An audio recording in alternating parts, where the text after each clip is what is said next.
As man think it by James Allen, Hindi edition, page number 14। जैसे विचार वैसा स्वास्थ्य। शरीर दिमाग का सेवक है। यह दिमाग के आदेश मानता है, चाहे उन्हें सोच विचार कर दिया जाए या फिर बिना सोचे समझे स्वचालित ढंग से दिया जाए। गलत विचारों के आदेश पर शरीर तेजी से रोग और नाश की ओर बढ़ने लगता है। प्रसन्न और सुंदर विचारों के आदेश पर यह युवा और सुंदर हो जाता है। परिस्थितियों की तरह ही रोग और सेहत की जड़ें भी विचार में ही होती हैं। बीमार विचार बीमारी के रूप में प्रकट हो जाते हैं। अगर आप किसी के प्रति दिल में दुर्भावना रख सकते हैं तो हो सकता है कि यह हृदय रोग का कारण बन जाए। अगर आप क्रोध भरे विचार सोच रहे हैं तो हो सकता है कि आपको ब्लड प्रेशर हो जाए। अगर आप चिंता कर रहे हैं तो हो सकता है कि आपको कोई गंभीर रोग हो जाए। डर के विचार रिवाल्वर की गोली की तरह इंसान की जान ले सकते हैं, ले रहे हैं। डर के विचार लगातार हजारों लोगों को मार रहे हैं, हालांकि उनकी रफ्तार गोली जितनी तेज नहीं है। जो लोग रोज रोग के डर डर कर जीते हैं, उनके रोगी होने की आशंका बढ़ जाती है। चिंता पूरे शरीर के मनोबल को तेजी से कम कर देती है और उससे रोग को शरीर में दाखिल होने का मौका मिल जाता है।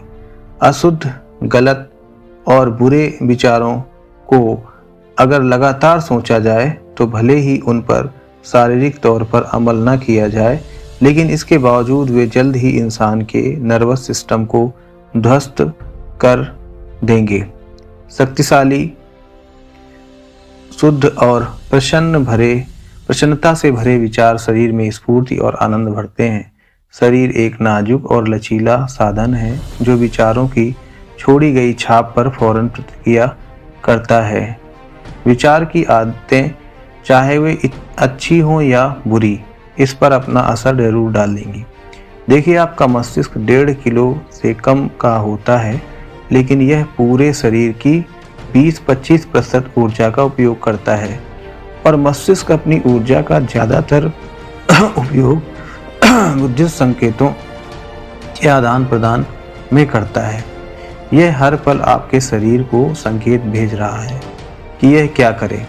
आपके हर अच्छे विचार पर यह किसी अच्छे हार्मोन या रसायन को प्रवाहित करने का आदेश दे रहा है और आपके हर बुरे विचार पर यह किसी बुरे हार्मोन या रसायन को प्रवाहित करने का आदेश दे रहा है। इसका मतलब यह है कि अच्छे विचार सोचने से आपके शरीर में अच्छे रसायन का प्रवाह ज़्यादा होता है, जिससे आपका स्वास्थ्य बेहतर होता है और आपके रोगों की आशंका कम रहती है।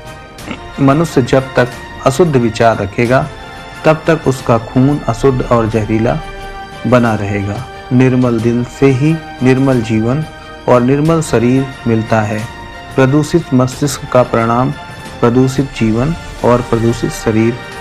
विचार ही कर्म, जीवन और परिस्थितियों का स्रोत हैं।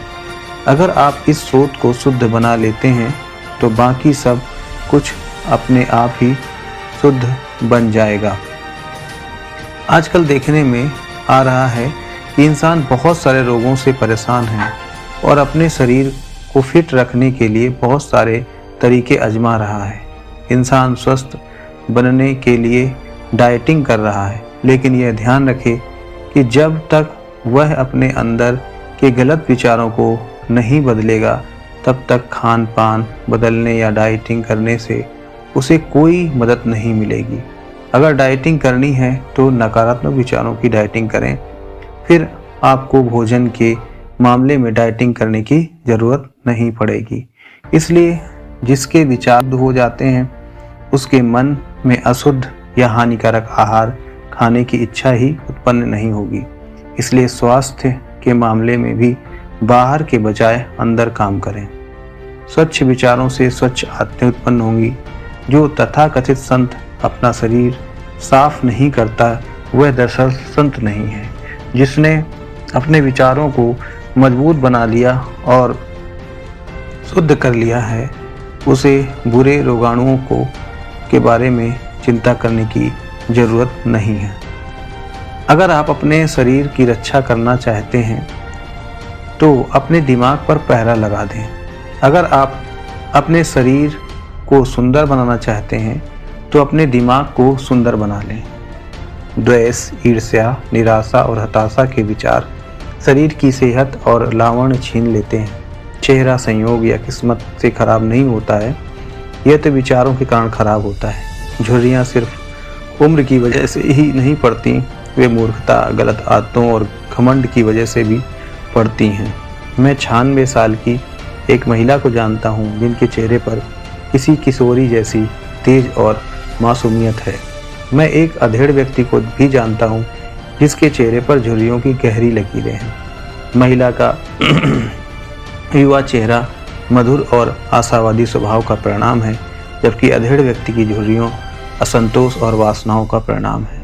जिस तरह हवा और धूप अंदर आए बिना घर अच्छा और स्वास्थ्यवर्धक नहीं हो सकता है, उसी तरह मजबूत शरीर और तेजस्वी, खुश और शांत चेहरा तभी मिल सकता है जब आप खुशी, सदिच्छा और शांति के विचारों को खुलकर अपने दिमाग में आने दें। बूढ़े लोगों के चेहरे की झुर्रियाँ सहानुभूति से बनती हैं, बाकी दृढ़ और शुद्ध विचारों से बनती हैं, जबकि युवाओं के चेहरे पर हानिकारक वासनाओं की वजह से झुर्रियाँ बन जाती हैं। उनमें फर्क किसे नहीं दिखेगा। जो लोग जिंदगी भर सही रास्ते पर चले हैं, बुढ़ापे में भी उनका चेहरा ढलते सूरज की तरह शांत और परिपक्व होता है। मैंने कुछ समय पहले एक दार्शनिक को मृत्युशैया पर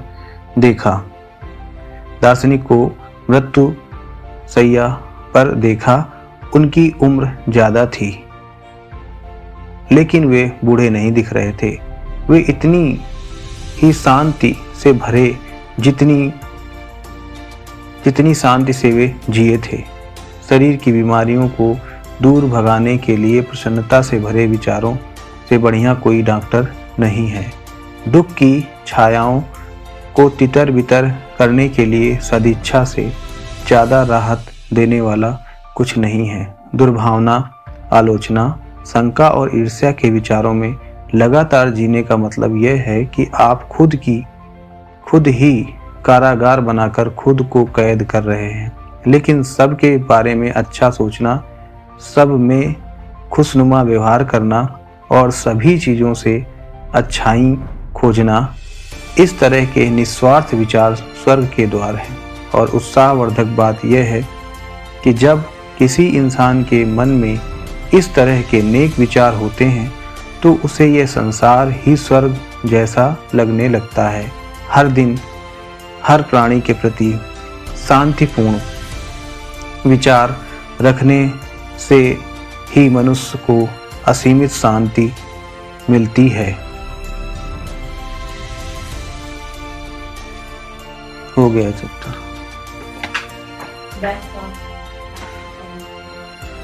That's all. Thank you.